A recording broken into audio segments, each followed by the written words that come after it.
और इसी खबर पर ज्यादा जानकारी के लिए हमारे साथ हमारे संवाददाता देवेंद्र भारद्वाज जुड़ गए हैं। सीधा उनका रुख कर लेते हैं।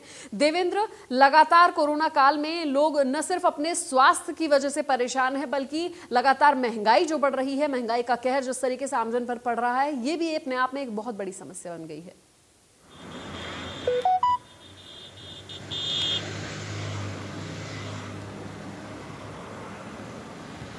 देखिए, बिल्कुल जाहिर सी बात है कि लगातार जिस तरह से कोरोना के चलते लोगों को परेशानी उठानी पड़ी, लेकिन इस बीच अब तेल की कीमतों में जो इजाफा हुआ है, निश्चित तौर पर उससे लगातार लोगों को परेशानी उठानी पड़ रही है। और गुरुग्राम की बात की जाए तो 90 रुपये से ज़्यादा, यानी कि 91 रुपये के करीब पेट्रोल के कीमतें बढ़ी हैं, अभी तक पहुँच चुकी है।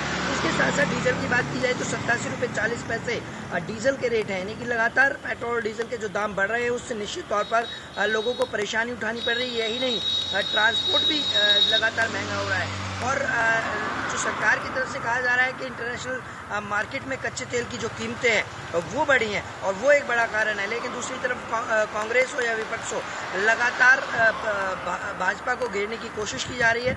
और कोशिश कहीं ना कहीं सीधे तौर पर इस बात को लेकर है कि लगातार पेट्रोल और डीजल के जो दाम बढ़ रहे हैं, उससे लोगों को कहीं ना कहीं एक बड़ी परेशानी उठानी पड़ रही है। लेकिन इस बीच किस तरह से इससे राहत मिल पाएगी, ये देखने वाली बात होगी। लेकिन अभी किसी तरह से इंटरनेशनल मार्केट में कच्चे तेल की कीमतों में कोई गिरावट देखने को नहीं मिल रही है, तो निश्चित तौर पर अभी जो तेल की कीमतें हैं वो और बढ़ सकती हैं। और यही नहीं, राजस्थान जैसे राज्य में तो करीब 102 रुपये प्रति लीटर के हिसाब से पेट्रोल के रेट हैं।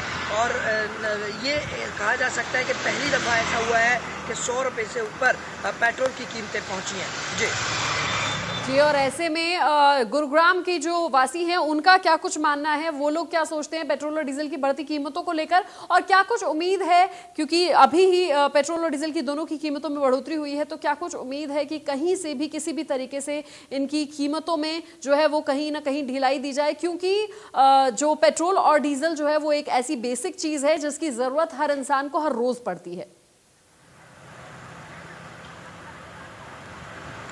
देखिए, बिल्कुल उद्योग हो या ट्रांसपोर्ट हो, निश्चित तौर पर तेल की जो ज़रूरत है वो हर जगह है। और तेल पर ही निर्भर करता है कि ट्रांसपोर्ट महंगा हुआ तो जो दाल चीनी है, जो आयात निर्यात होता है, उस पर भी प्रभाव पड़ेगा, और एक ये महंगाई का कारण बनता है। और अब जिस तरह से डीजल और पेट्रोल के दामों में इजाफा हुआ है, तो उसके सीधे तौर पर कहा जा सकता है कि आने वाले समय में इसका जो दूसरे सामान है, जो दूसरी सामग्री हैं, उस पर भी असर देखने को मिलेगा। हालांकि ट्रांसपोर्ट पर अब देखने को मिल रहा है कि जो कंपनियां हैं उनका यही कहना है कि ट्रांसपोर्ट महंगा हो गया है, वो तेल का एक बड़ा कारण है। और ये यदि इसी तरह के हालात रहे तो निश्चित तौर पर सरकार के सामने एक बड़ी चुनौती होगी। और अब सरकार भी इस बात को बखूबी जानती है कि किस तरह से इस चुनौती से पार पाना है, क्योंकि फिलहाल जो इंटरनेशनल मार्केट का हवाला दिया जा रहा है कि वहाँ कच्चे तेल की कीमतें बढ़ी हैं, तो उसका एक बड़ा कारण है। लेकिन सीधे तौर पर कहा जा सकता है कि यही 2013 में देखने को मिला था, जब बीजेपी ने कांग्रेस को इसी बात को लेकर घेरा था कि तेल की कीमतें बढ़ रही हैं, महंगाई बढ़ रही है। और अब एक बार फिर बीजेपी के सामने वो चुनौती है कि कांग्रेस उनका इस बात का विरोध कर रही है, प्रदर्शन कर रही है, इस बात को लेकर लगातार सरकार पर निशाना साध रही है कि पेट्रोल डीजल के दाम बढ़ रहे हैं और लोगों को इसकी बड़ी परेशानी उठानी पड़ रही है। बिल्कुल देवेंद्र, और ऐसे में अहम बात यह है कि चाहे सरकार कोई भी हो, विपक्ष में चाहे कांग्रेस हो या पक्ष में कांग्रेस हो, या राज्य में या केंद्र सरकार कोई भी हो, लेकिन जब भी पेट्रोल और डीजल के दाम बढ़ते हैं, जब भी इनकी कीमतें बढ़ती हैं, तो खामियाजा या फिर अगर किसी की जेब पर फर्क पड़ता है तो वो है आम आदमी।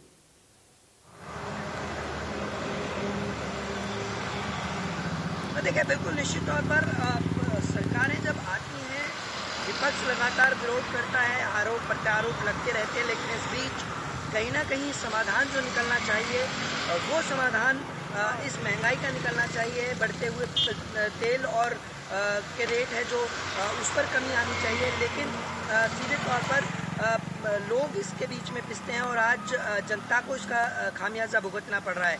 चाहे मार्केट में दाल सब्जियां वो महंगी हो रही है, उसका कारण यही है कि ट्रांसपोर्ट के रेट महंगे हुए, तो कहीं ना कहीं सीधा असर उसके ऊपर पड़ता है। और ये आयात निर्यात में जो सामान है, रोज़ाना जो आवाजाही होती है, वो सीधे आम जनता से जुड़ी होती है। और ये एक बड़ा सवाल यहाँ यही उठता है कि आखिरकार सरकार को इससे किस तरह से निजात दिलाएगी, क्योंकि अब ये लोगों को समझ में आने लगा है कि किस तरह की परेशानियां उनको उठानी पड़ रही हैं, क्योंकि सरकार भले ही इस बात को लेकर चिंता जाहिर कर रही हो, लेकिन अभी तक इसका कोई सोल्यूशन नहीं निकला। तो सीधे तौर पर लोग अभी इस चक्की के बीच पिस रहे हैं। भले ही विपक्ष विरोध कर रहा हो, लेकिन जब विपक्ष था सत्ता में तो उस वक्त भी यही हालात थे। तो अब देखना ये हुआ कि आखिरकार किस तरह से इससे निजात पाई जाती है, सरकार क्या सॉल्यूशन निकालती है, क्या इंटरनेशनल मार्केट में कच्चे तेल की कीमतों में कुछ गिरावटें आएंगी, या सरकार बढ़े हुए रेटों को कम कर उसको सब्सिडी में तब्दील करेगी। इन तमाम पहलुओं पर देखने वाली बात होगी कि किस तरह से जनता को राहत दी जाती है। जी जी, तमाम जानकारी के लिए आपका बहुत बहुत शुक्रिया।